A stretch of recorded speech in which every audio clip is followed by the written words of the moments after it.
pembicaraan pada pagi hari atau siang hari ini berbicara tentang kisah seekor burung. Tentu ini burung tidak ada hubungannya dengan keterangan Pak Dr. Boyke tadi. Cerita burung ini, burung berkepala dua, juga tidak ada hubungannya dengan cerita Pak Dokter. Kenapa kok ada burung kepala dua? Sebetulnya hal ini kalau dulu memang aneh. Waktu saya pertama membaca kisah burung berkepala dua ini aneh. Tetapi sesuai dengan perkembangan informasi hari ini, burung berkepala dua ini menjadi tidak aneh. Karena kalau kita sekarang sering melihat ada sapi berkepala dua, kemudian ada kambing. Kalau di Believe It or Not itu kambing berkepala dua yang hidup sampai dewasa. Bahkan saya pernah membaca juga seseorang yang juga mempunyai kepala dua. Nah, jadi kepala dua sudah tidak mengherankan. Walaupun kalau di pewayangan ada yang kepala 10, dasa muka, ya, tetapi belum sampai segitulah. Cerita ini adalah satu ekor burung berkepala dua. Ada satu hal yang aneh, kepala yang sebelah kanan itu kalau burung ini hinggap di satu tempat, kepala yang sebelah kanan ini selalu dapat yang enak-enak. Dapat madu, dapat buah yang manis, dapat pokoknya yang asik-asik. Tapi kepala yang sebelah kiri dapatnya yang tidak enak. Begitu hinggap di satu dahan, sarang semut, tidak bisa dimakan. Biji-bijian beracun, jamur-jamur beracun, pokoknya tidak bisa dimakan semua. Kemudian mereka terbang lagi, setiap kali hinggap, burung sebelah kanan kepalanya dapat yang enak, sebelah kiri dapat yang tidak enak. Demikian seterusnya. Lama-lama burung sebelah kiri ini, kepala yang sebelah kiri ini jengkel. Aku kok mesti dapat yang gak enak? Kamu kok mesti dapat yang enak? Lalu apa yang ada di dalam pikiran kepala burung sebelah kiri ini? Aku mau sengaja. Aku sekarang mau makan racun. Karena aku kan ketemunya racun terus. Ada racun, ada yang pahit, biji yang pahit, buah yang pahit. Baik, kalau begitu aku sekarang makan racun saja. Begitu burung sebelah kiri ini, kepala yang sebelah kiri ini makan racun, burung kepala sebelah kanan ini merasa, aduh aku kok sakit perut. Kepala sebelah kiri juga ngomong, aku ya sakit perut. Karena kok perut kita kan sama. Kemudian burung kepala sebelah kanan ini tanya, kenapa ya kok kita jadi sakit perut? Karena aku makan buah beracun. Si burung kepala sebelah kanan ini mengatakan, loh kenapa? Karena aku benci sama kamu. Tiap kali aku hinggap, tiap kali kita hinggap di satu dahan, mesti kamu dapat yang enak. Aku dapat yang tidak enak. Sekarang aku rasakan kamu sekarang. Aku makan yang beracun. Terus burung sebelah kanannya mengatakan, loh kok begitu? Dengan kamu makan racun, kan kita mati bareng. Kalau aku makan yang manis, kamu kan juga dapat untung. Karena tubuh kita kan satu. Nah akhirnya burung itu meninggal. Cerita ini saudara, satu kepala, satu badan dua kepala, itu sebetulnya sama dengan kehidupan suami istri. Suami istri, walaupun mempunyai dua pemikiran, dua pribadi, tetapi mereka dipersatukan di dalam lembaga perkawinan. Tetapi kadang karena sesuatu dan lain hal, ada satu sisi suami mungkin dapat enak terus, istri dapat tidak enak terus. Dalam banyak kasus saya sering ketemu dengan ibu-ibu. Bante, jadi ibu rumah tangga ternyata tidak enak Bante. Loh kenapa? Suami pergi terus. Ibu di rumah nungguin nyiapin masak, aduh menderita. Apa kapan-kapan suami saya tak endrim aja Bante? Biar nanti dia di rumah nemeni saya. Sebaliknya, bapak-bapak juga mengatakan begitu. Ada satu sisi yang lain. Paling enak jadi perempuan. Duduk manis di rumah, terima duit. Kita jungkir balik kerja, dia yang ngabisin duit. Saya ngatakan, loh di dunia ini kan harus ada bidangnya, ada bidang cari, ada bidang buang. Jadi ada yang cari duit, ada yang buang. Oh ya enggak bisa Bante, saya yang capek, dia beli berlian. Oh saya kerjanya 2 bulan, beli berlian setengah hari, habis. Wah ini berat ini. Udah tak bikin aku nggak punya duit aja, usahanya saya bikin ancur-ancuran, biar miskin kita semua. Kalau sudah begini, apa jadinya rumah tangga itu? Bagaimana bisa harmonis? Karena satu sisi melihat sisi yang lain dengan iri hati. Tidak mau menerima kenyataan, tidak mau bisa melaksanakan tugas dan kewajibannya masing-masing. Padahal kalau di dalam lembaga perkawinan, suami istri ini menjadi satu, tetapi memang berbeda fungsi. Di dalam banyak kasus, saya pernah melihat di rumah orang-orang, itu ada sendok dan garpu yang menjadi hiasan dinding. Bapak Ibu pernah melihat itu? Atau pernah punya? Pernah? Pernah ya? Diletakkan di mana? Sendok dan garpu hiasan dinding itu. Meja makan. Umumnya meja makan. Di mana lagi Pak? Bapak Ibu? Meja makan semua? Hah? Ruang tamu? Ruang tamu ada sendok dan garpu?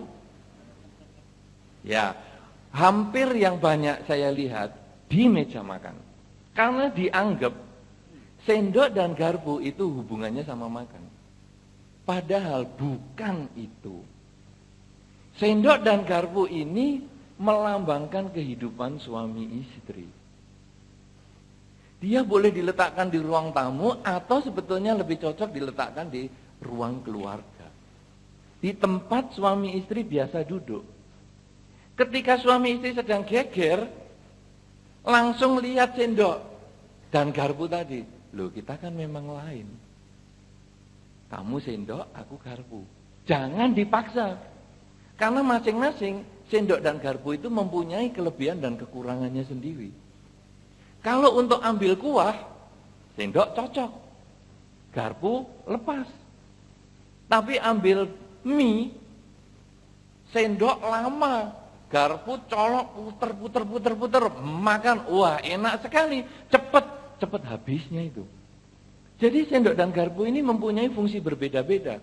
Tetapi dia pada saat digunakan untuk makan, kadang berbenturan, kadang berbunyi, tetapi punya tujuan yang sama, mengantarkan makanan ke dalam mulut.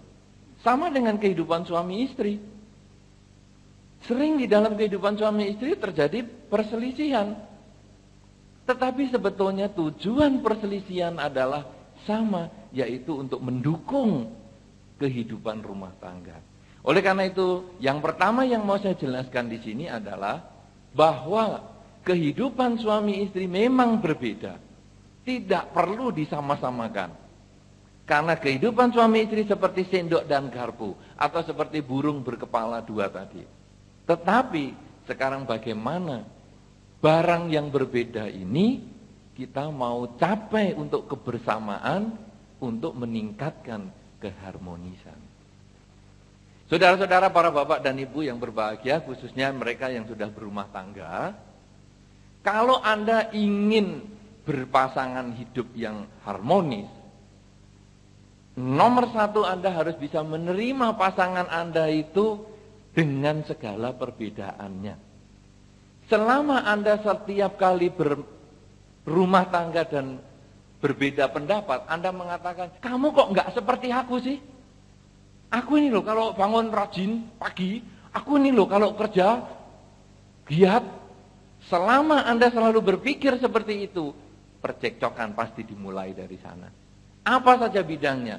Bidang rumah tangga, bidang usaha, bidang nanti kalau yang diterangkan Pak Dokter tadi misalnya tentang seksual, sama. Kamu kok nggak seperti aku? Nggak bisa.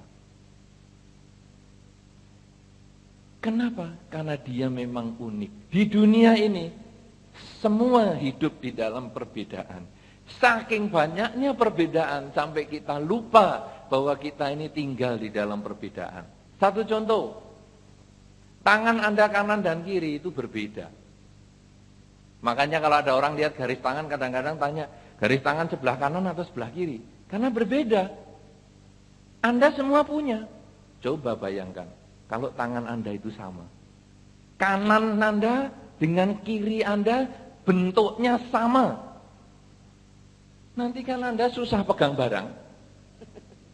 Ya kan? Kaki Anda juga tidak sama. Coba kalau kanan sama kanan semua. Jangan kata kaki, sandal saja kalau kanan semua, bingung kok Anda pakainya. Telinga Anda kanan dan kiri tidak sama. Anda boleh lihat nanti di rumah, kembangan atau batiknya kiri dan kanan tidak sama. Mata Anda kiri dan kanan tidak sama. Ketajaman mata Anda kiri dan kanan juga tidak sama. Pernah bedakan ketajaman Anda kiri dan kanan beda ya? Pernah? Bagaimana cara ngetes ketajamannya? Ngintiplah di lubang kunci. Mana yang Anda pakai ngintip, itulah yang tajam. Itu otomatis. Kalau Anda yang tajam yang kanan, mesti yang kanan dipakai. Nanti ya praktek, ibu-ibu, bapak-bapak, ngintiplah di lubang kunci. Kalau yang kiri yang dimajukan, itu berarti begitu. Yang kiri yang tajam. Telinga Anda, kiri sama kanan tidak sama. Bagaimana tahunya? Kalau Anda nanti merasa tidak dengar, kemudian Anda menggunakan action, apa ya? Itu berarti telinga Anda yang itu yang parah. Kalau Anda begini, apa ya? Oh ya ini berarti yang parah. Itu psikologi sekali.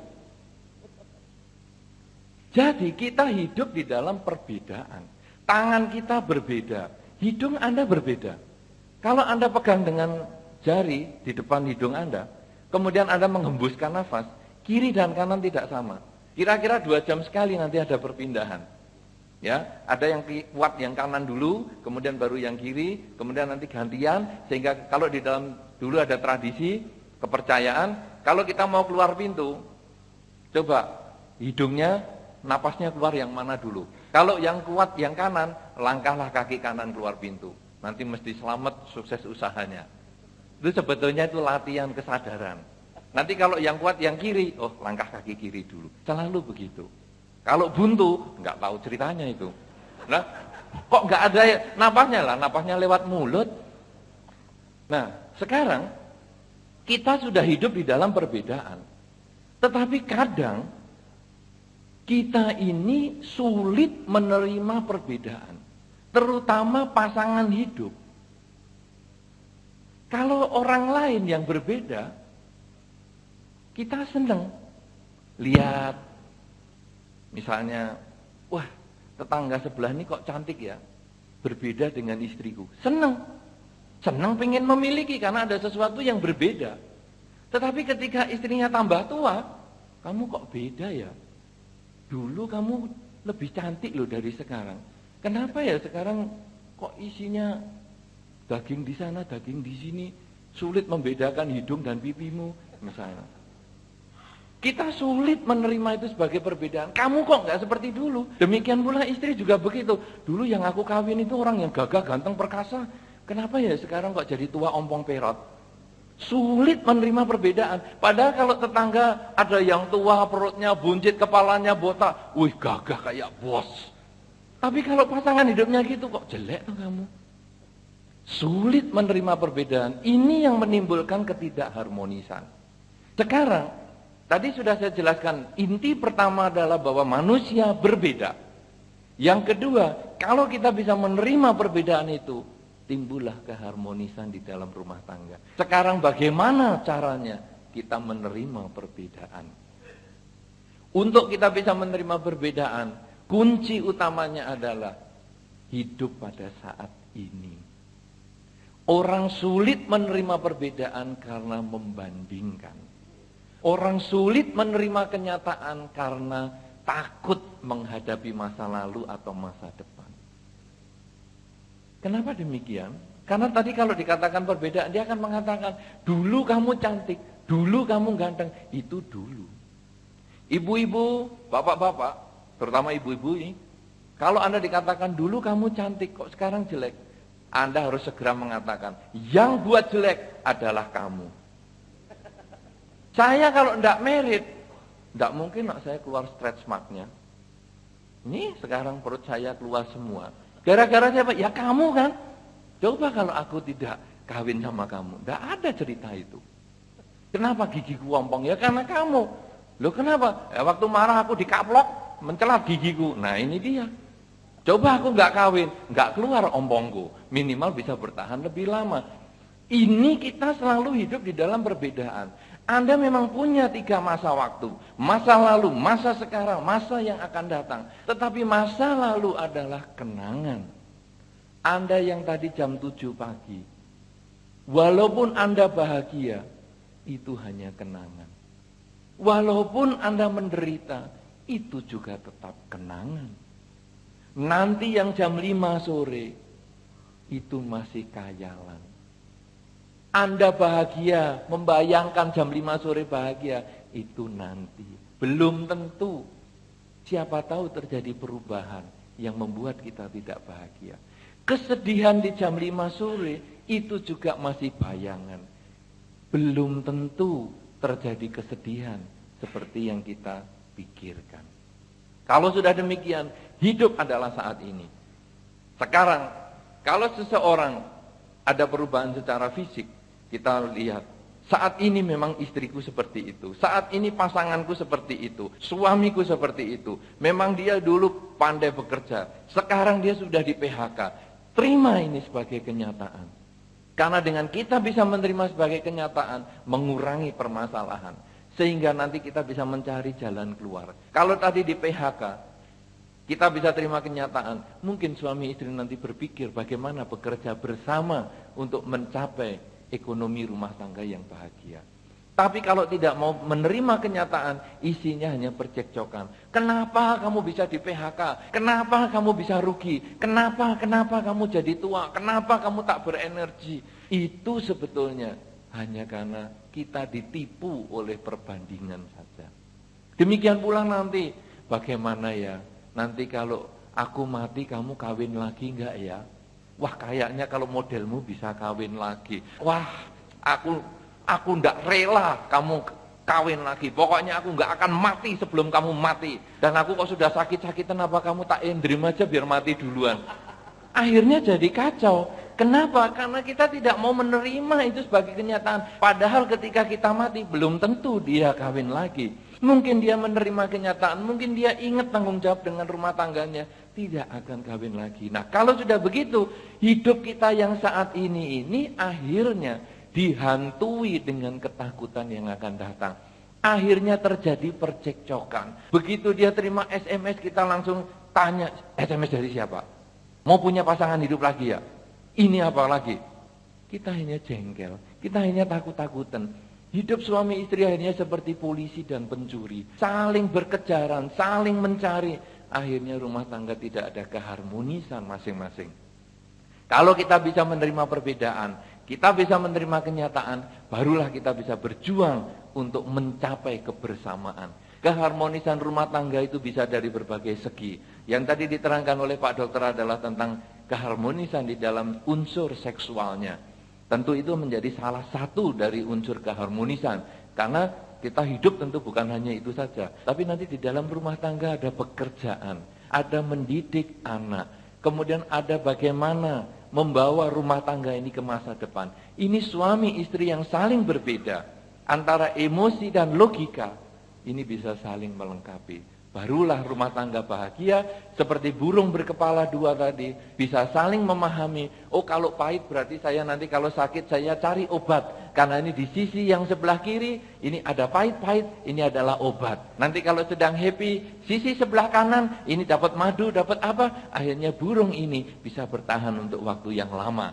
Demikian pula sendok dan garpu. Ketika dia sedang berbunyi, sedang berbenturan, lalu menyadari ini kan tujuannya adalah untuk mengantarkan makanan ke dalam mulut, untuk penguat perut dan penguat tenaga, penambah usia. Kalau demikian, tidak masalah berbenturan selama tidak mecahkan piringnya, sehingga akhirnya kita hidup di dalam rumah tangga yang bahagia. Kalau rumah tangga tidak pernah cekcok, kadang saya mengatakan, kamu nggak pernah cekcok ya? Mungkin harus periksa loh ini telinganya.